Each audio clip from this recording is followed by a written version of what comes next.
Hi, welcome back to the channel. Also, welcome to all the new subscribers. Sorry, I was out of order for a while due to COVID, but I'm back in business now, so thanks for your patience. We'll jump right into the heart of the matter. As usual, I'm trying to make this as easy as possible, so there will be a bunch of definitions today and also graphs for you to screen grab if you would like. So today we're having a look at the philosopher Thomas Nagel and his book Mind and Cosmos from 2012. Nagel is a contemporary philosopher. He's 87 years old and he's known for his critique of material reductionism or reductive materialism, whichever way you want to call it. And materialism, as I have pointed out in previous videos, still is the prevailing metaphysical paradigm of today. So it's probably a good idea to have a first definition at this point, that of reductive materialism, so that we're all on the same page.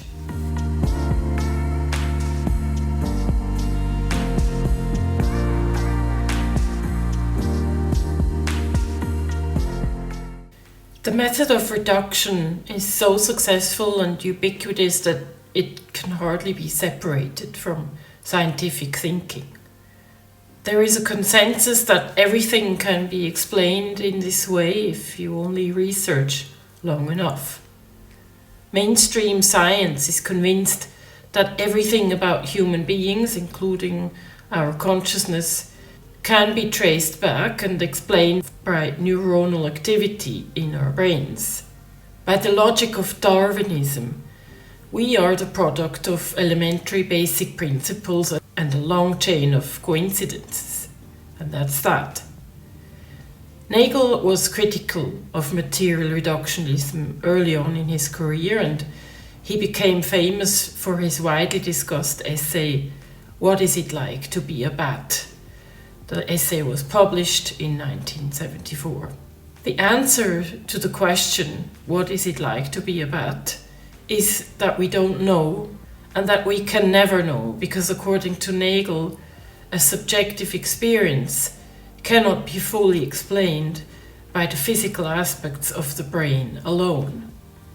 So the argument regarding the bat revolves around the nature of consciousness and our limitations in understanding the subjective experiences of other beings.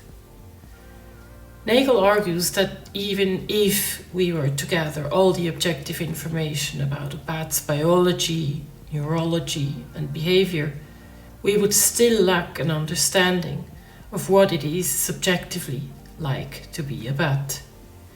The subjective experience, or what Nagel terms the subjective character of experience, is the internal first-person perspective that a creature has. In the case of a bat, Nagel suggests that we cannot truly grasp the subjective experience of echolocation, which is how bats navigate and locate prey using sound. He contends that human experiences are so fundamentally different from the sensory experiences of a bat that there will always be an unbridgeable gap in our understanding. For those of you who would like to read this essay, I'm going to link a free copy of it in the description box below. Also, on the topic of how impossible it is to grasp the experience of other beings, I'll link a video that explores what humans sound like to different animals. As a dog owner, I was shocked to learn what I sound like to my dog. It's interesting, so you should check it out. Nagel doesn't doubt the basic principle of evolution. He's an atheist, but he points out gaps in evolutionary theory that he considers too serious for us to dismiss, and so he thinks about possible additions and alternatives to materialism and to Darwinism. So the book Mind and Cosmos continues his critique of the dominant materialist and neo-Darwinian perspectives. In the book he argues that subjective experience and thus consciousness are a fundamental aspect of reality that cannot be fully explained by the objective methods of science. By the way, aspects of our experiences that are not scientifically accessible can be summarized under the term qualia. You'll come across this term a lot in philosophical texts on mind and consciousness, so it's probably best to sneak in another definition at this point.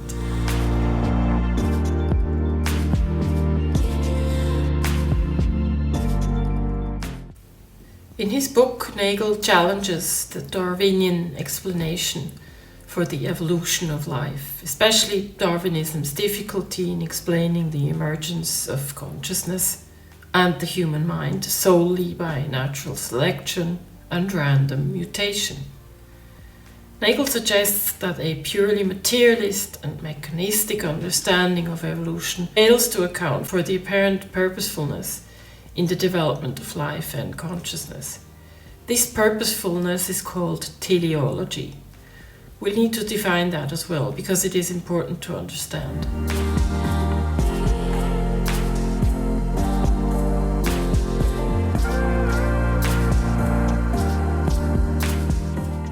So the book critiques reductionist approaches that attempt to explain consciousness solely in terms of physical and neurobiological processes.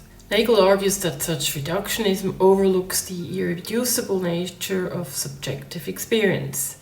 His position is that non-physical elements like consciousness, rationality, and morality are fundamental features of the universe and can't be explained by physical matter alone.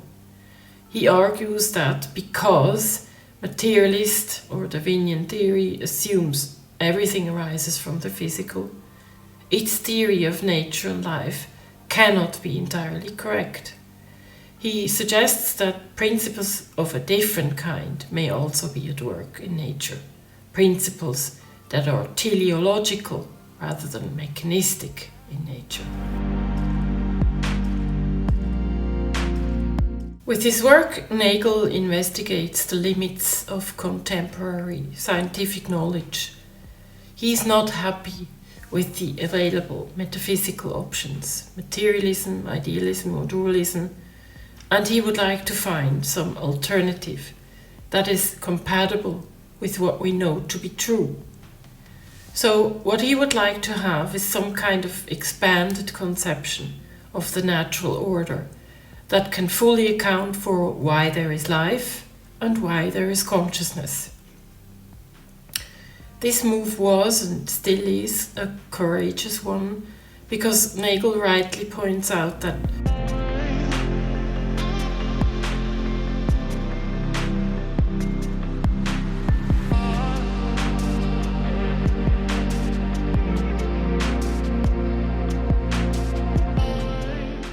so basically, he's someone who is not afraid to point at the proverbial emperor and say, guys, he's not wearing any clothes. And you can imagine that you're not going to make a lot of friends pointing that out when everybody's busy describing the emperor's latest outfits. Nagel points out that science falls short when reducing mental concepts to behavioral data and when identifying mental states with brain states. He holds that there is a bunch of things science cannot explain by reducing them to physical theory. Basically, all things mental, like qualia, meaning, intention, value, reason, belief, etc. And he says that we should at least consider making mind a central component of the natural order, rather than treating it as a side effect of physical law.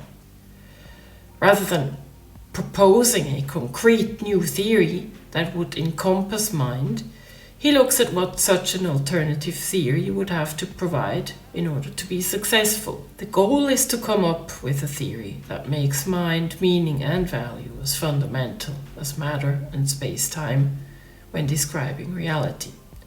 A theory that can account for consciousness, for cognition, and for value.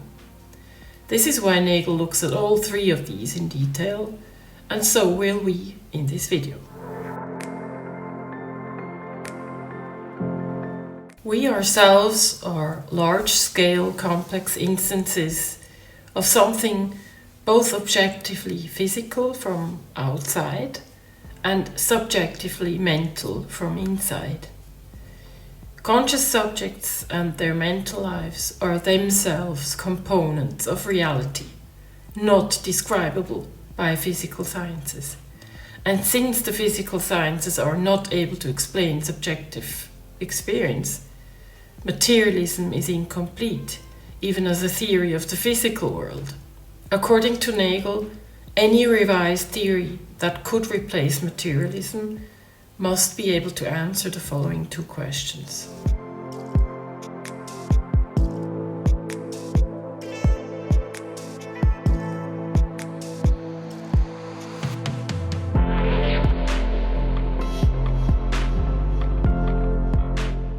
If we wanted to preserve evolutionary theory, an argument that tried to include consciousness would have to run something like this.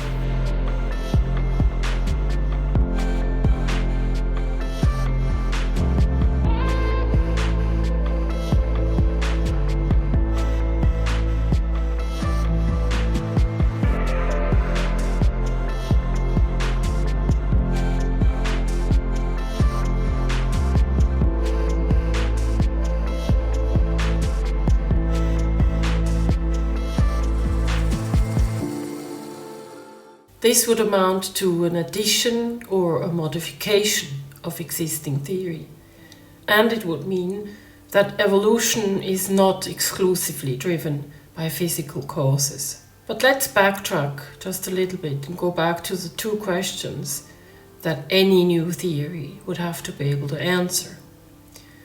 Being a philosopher, Nagel goes at this systematically, and to make this a bit more intelligible, we're going to work with a graph. It's just easier to explain that way.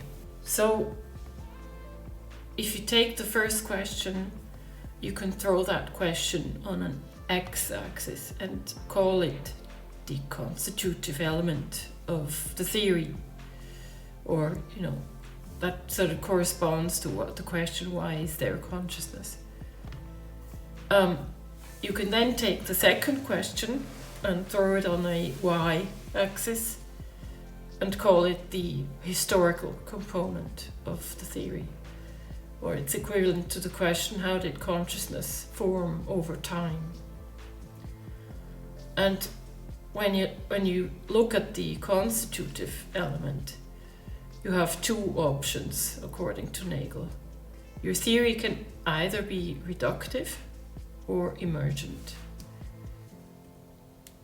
If your theory is reductive, it will hold that the mental character of an organism can be explained by mental properties of the parts of the organism, which essentially amounts to a form of panpsychism, that type of theory would.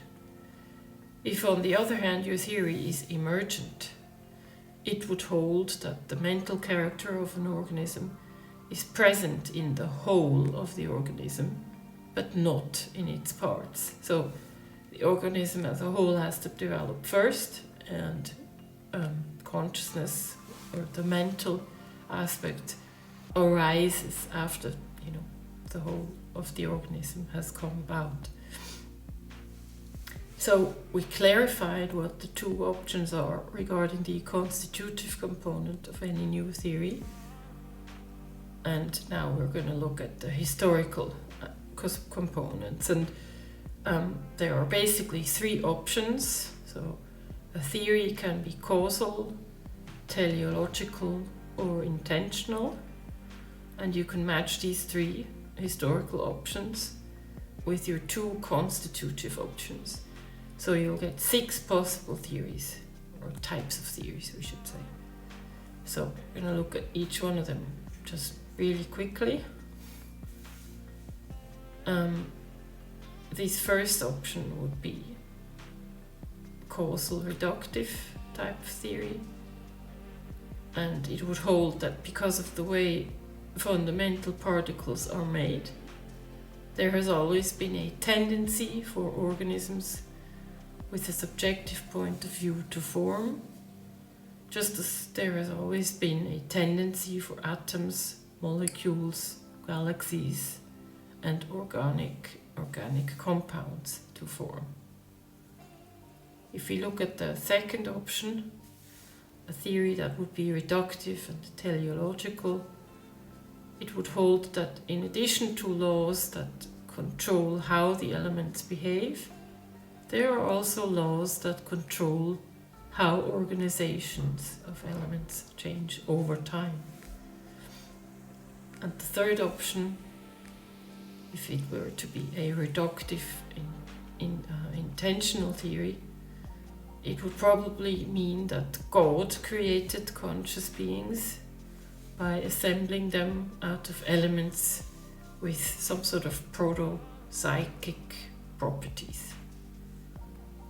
So if we move over to the emergent side, if we had a emergent and causal type of theory, that type of theory would hold that there are purely physical explanations of the origin and evolution of life up until the point at which organisms reach the kind of complexity that is associated with consciousness. And after that point is reached, after that consciousness occurs, explanations will be both physical and mental in nature.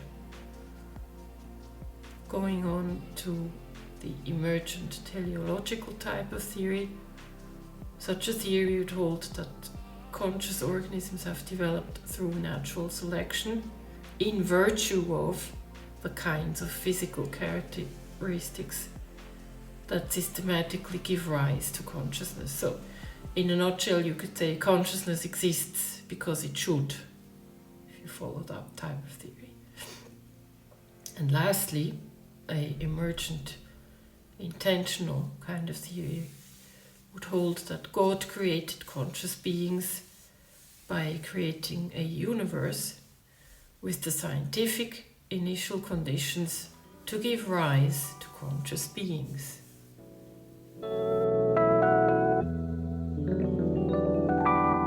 The second pillar of Nagel's critique of reductionist materialism rests on cognition, which encapsulates functions such as thought, reasoning, and evaluation that are, as far as we know, limited to human beings. In Nagel's opinion, those capacities cannot be understood through physical science alone, so their existence cannot be explained by evolutionary theory that is based on physical reductionism.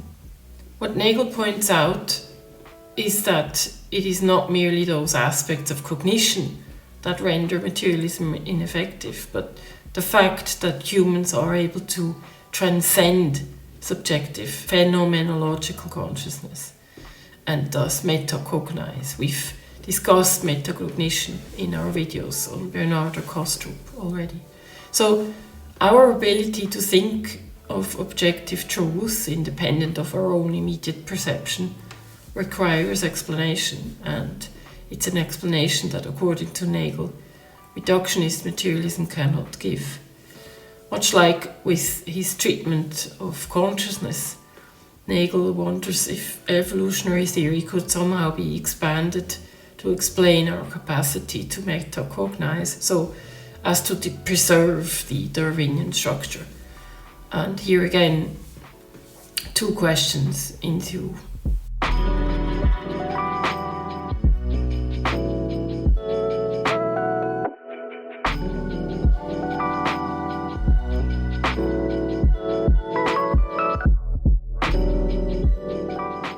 To answer the first question, it seems reasonable to think that the capacity for reason at some point does have survival value and would thus be naturally selected by evolution. Given that language would become available to a species, it is thus conceivable that the capacity for reason would be able to evolve naturally. So to answer the question, it is possible that reason occurs by natural selection, but there is doubt as to whether it is likely to occur naturally, since reason is something that is not per se biologically or even culturally grounded. And there is a circularity sort of built into the question, because any attempt to explain reason evolutionarily would presuppose the validity of reason. So you would presuppose the very thing that you are trying to explain. So pretty much some other explanation is needed of what the capacity for reason is. Just as consciousness cannot be explained as a mere extension or a complication of physical evolution, so reason cannot be explained as a mere extension or complication of consciousness. Nagel thinks that to explain our rationality will require something in addition to what is needed to explain consciousness, something at a different level almost. Once reason appears on the evolutionary menu, so to speak, it is reasonable to think that it would get propagated, but first we must understand how it can exist at all, which brings us to the second question. What is that capacity for reason? Reason allows us to go beyond our immediate sensory impressions. It is a form of conscious control of perception, of emotion or desire, and so forth. So a rational individual is able to take a step back from and reflect on perceptual or motivational dispositions. Like consciousness, reason is inseparable from the physical life, since it acts on the material provided by perception or natural desire. So really, it is a cognitive shift, originally a biological evolutionary process that turns into an instrument of transcendence. As with consciousness, Nagel says we need to be able to explain what rationality is and how it came about historically, and both explanations need to be consistent with our being physical organisms as well. What Nagel proposes is that materialism needs to be adapted and expanded in order to explain both. In his opinion, a form of teleology could be a naturalistic alternative to reductive materialism. So what he proposes is a combination of natural law and teleological law that kicks in over time.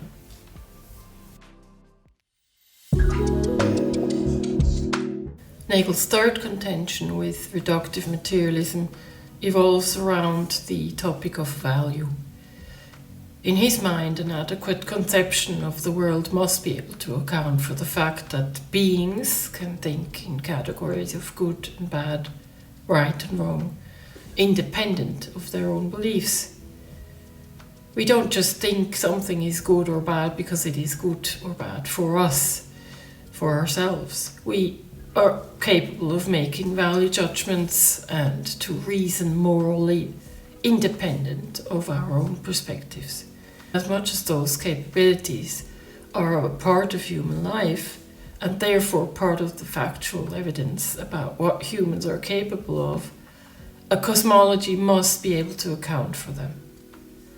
Nagel concludes once more that the standard biological conception of human beings alone cannot account for those capabilities, because values are not just the products of our responses to sensory or motivational impressions. He suggests once more that a teleological principle might be at play, meaning that evolution as such moves towards actualizing some kind of value. It could not be, though, that the telos that we move to is simply a tendency toward the good or any other single outcome.